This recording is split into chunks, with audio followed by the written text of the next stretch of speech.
stop you, Uh, 337 is the bike. If in the crosswalk, if they're hit, there'll be a penalty to the driver who kills the bicyclist. 338 is the pedestrian hybrid beacon, to bring that into the MUT, MUT, whatever, for Maryland. It's in the federal manual, but it's not in the Maryland manual for the pedestrian hybrid beacons, aka HOC.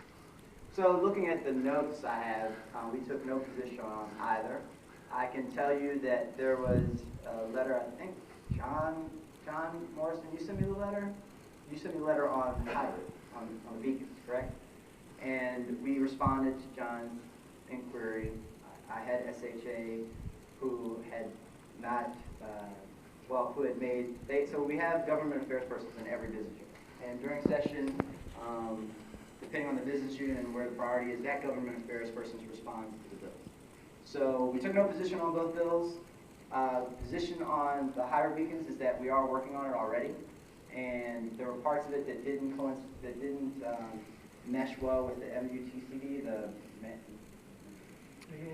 And you're on traffic there you go. Control devices, there right? You go. So it didn't mesh well, and some of that might have just been language. A lot of it might have just been the choice of words.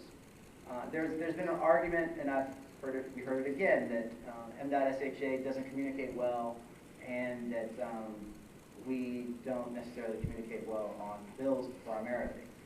I will have to say that we work for the state of Maryland, and we work for the governor and the executive branch, and when it comes to government affairs and bills, there's an order that has to be followed.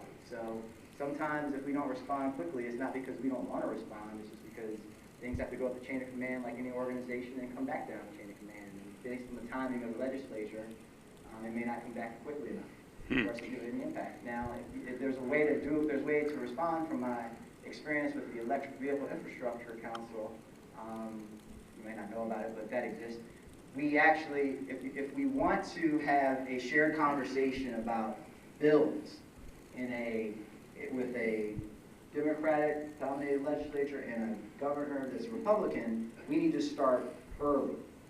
We can't start during session. We can't have the bills be produced by one side and dropped at the beginning of session if we're going to have a dialogue at the staff level to hash out any conversation. So I sent those bills to your office, to your legislative affairs people. I can forward it. I didn't send it to you. I wanted to use your people. Okay, I mean, it's been out there since January, and we've been encouraging this year. This year. What I'm saying is that it actually needs to come out in July of 2017. I would have to get it in order to be prepared by January of 2017 for a position. Now, I'll answer the question. I mean, John Morrison is great for this, to challenge me and want something. The example is riding along the ICC. Now, he and I can have the conversation and go back and forth. Once I have the answer and I give it to him, I don't have a problem with John continuing to lobby for his position. I feel like that's my role as a servant in Maryland government. But if I say the answer is no, it's most likely still going to be no. It's 5 months from now. I'm not, I'm an engineer. I have a license. I understand what it means if you certify something and you say it and mean it. Now, in the way that politics works, a lot of people don't function that way. That's how I function in my job. So I'd be happy to work with anyone on any document, but when the answer comes down, whatever it is, that's just the position that we take. I understand all that. This is not a mystical technology, the pedestrian hybrid. It's used in other states. It's in the federal manual. I don't understand. We'll work on some more, but as I said, SHA is actually working on their versions of the policy to actually apply the HOC systems throughout the state. When is that going to happen? When are we going to be able to use the HOCs in the state? There are some already in the state.